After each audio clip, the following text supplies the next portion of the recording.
Hello friends. आज के इस वीडियो में मैं आपको बताने वाला हूँ कि हमारे जो इंडस्ट्री में सॉफ्ट स्टार्टर यूज़ होते हैं वो काम कैसे करते हैं और इसके अंदर कौन कौन से कंपोनेंट आते हैं और हर एक कंपोनेंट का यूज़ क्या होता है वो मैं बताऊंगा। ठीक है, साथ में मैं आपको ये भी बताऊंगा कि हम star delta starter soft starter की जगह पर क्यों नहीं यूज़ कर सकते, वो भी मैं आपको आज इस वीडियो में बताऊँगा। ठीक है, तो चलिए अभी स्टार्ट करते हैं। तो सबसे पहले मैं आपको बताना चाहता हूँ कि सॉफ्ट स्टार्टर का यूज़ हम क्यों करते हैं। तो जैसे हम स्टार डेल्टा स्टार्टर का यूज़ हमारी जो मोटर स्टार्टिंग में ज़्यादा एम्पीयर ले रहे उसको कंट्रोल करने के लिए करते हैं, वैसे ही हमारा जो सॉफ्ट स्टार्टर होता है उसका यूज़ हम मोटर जो स्टार्टिंग में ज़्यादा एम्पीयर ले रही है उसको कम करने के लिए यूज़ करते हैं। ठीक है, तो अभी हम सॉफ्ट स्टार्टर की जगह पर स्टार डेल्टा स्टार्टर क्यों नहीं यूज़ कर सकते, तो उसके पीछे भी एक रीज़न है कि जो स्टार डेल्टा हमारे नॉर्मल स्टार्टर आते हैं उसके अंदर क्या होता है कि हम वोल्टेज के 2 लेवल मिल सकते हैं हमें। एक तो हाई वोल्टेज लेवल मिल सकता है एंड दूसरा लो वोल्टेज लेवल मिल सकता है। ठीक है, जबकि हमारे जो सॉफ्ट स्टार्टर आते हैं उसके अंदर हम 0 से लेकर मैक्सिमम वोल्टेज तक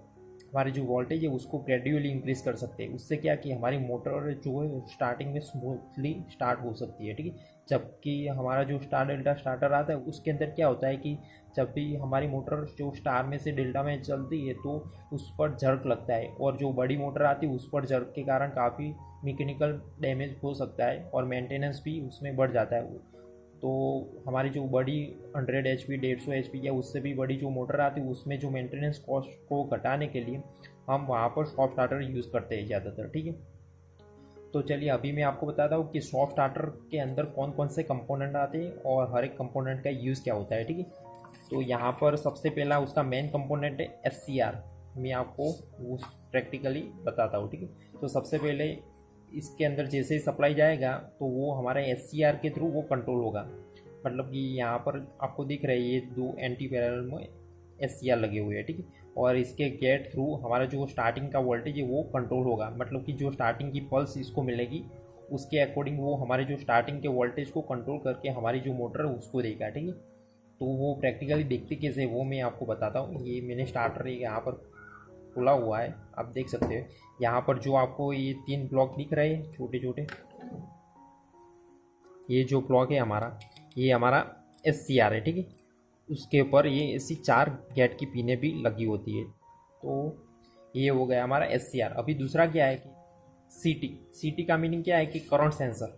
यहाँ पर आप देख सकते हो ये 1 2 3 जो लगे ये हमारे करंट सेंसर है। ठीक है, इसका यूज़ हम सॉफ्ट स्टार्टर में क्यों करते हैं कि जो हमारा मोटर है वो करंट कितना ले रही है उसको सेंस करने के लिए ये CT यूज़ होते हैं। ठीक है, और ये CT से फीडबैक लेकर हमारे जो सॉफ्ट स्टार्टर है वो वैसे वोल्टेज को वेरी कर सकता है। ठीक है, और उसके भी ऐसे कनेक्शन आते हैं, यहाँ पर देख सकते हैं उसके 2 वायर होते हैं और ये 2 वायर हमारे जो बोर्ड लगा होता है उसमें जाता है और ही इसके थ्रू करंट को सेंस करता है। ठीक है, सिमिलरली हमारे जो SCR के अंदर 4 पिनें होती है वो भी हमारे जो गेट ड्राइवर बोर्ड है उसके अंदर जाती है ये पिनें। ठीक है, तो ये हो गया हमारा CT। ठीक है, कि CT का यूज़ हम करंट को सेंस करने के लिए करते हैं। ये हमारा ABB का सॉफ्ट स्टार्टर है, उसके लिए क्या है कि हमारा जो CT लगी है वो इनपुट में लगी है। आप देख सकते हो ये इनपुट है। ठीक है, और ये वाला आउटपुट है।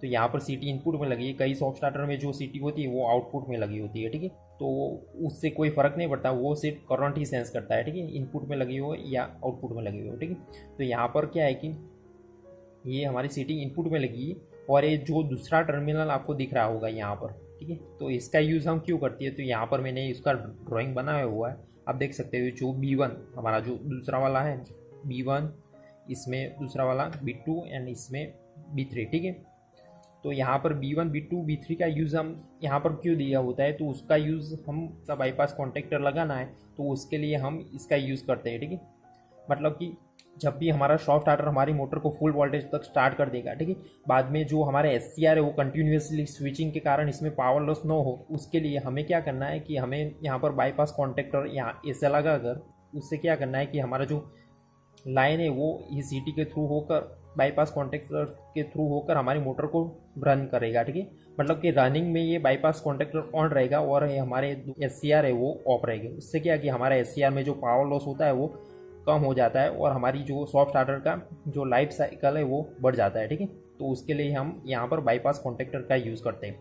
और यहाँ पर आप देख सकते हो कि लाइन ये सीटी के थ्रू ही हमारा जो बाईपास कॉन्ट्रैक्टर के अंदर होकर मोटर में जाएगा। उससे क्या हमारा सीटी मोटर कितना एम्पियर ले रही है उसको कांस्टेंट मेज़र करता है। ठीक है, यहाँ पर भी देख सकते हो कि ये सप्लाई में से होकर सीटी में से होकर B2 में से होकर हमारे कॉन्ट्रैक्टर में से होकर मोटर के टर्मिनल में जाती है। ठीक है, सिमिलरली B3 में से होकर हमारे जो लास्ट वाला टर्मिनल है मोटर का उसमें जाती है। ठीक है, तो ये हो गया हमारा बाईपास कॉन्ट्रैक्टर का कनेक्शन एंड उसका वर्किंग। ठीक है, अभी नेक्स्ट क्या है कि अभी है कंट्रोल सर्किट बोर्ड। मतलब कि हमारे जो सॉफ्ट स्टार्टर आते हैं उसके अंदर एक ऐसा कंट्रोल बोर्ड लगा होता है। इसका काम क्या होता है कि हम यहाँ पर हमको इसको सप्लाई देना पड़ता है। यहाँ पर आप मैनुअल में उसकी अलग अलग सॉफ्ट स्टार्टर में अलग अलग उसमें सप्लाई होते हैं। किसी में +24 वोल्ट डीसी देना पड़ता है, किसी में लाइन न्यूट्रल देना पड़ता है। ठीक है,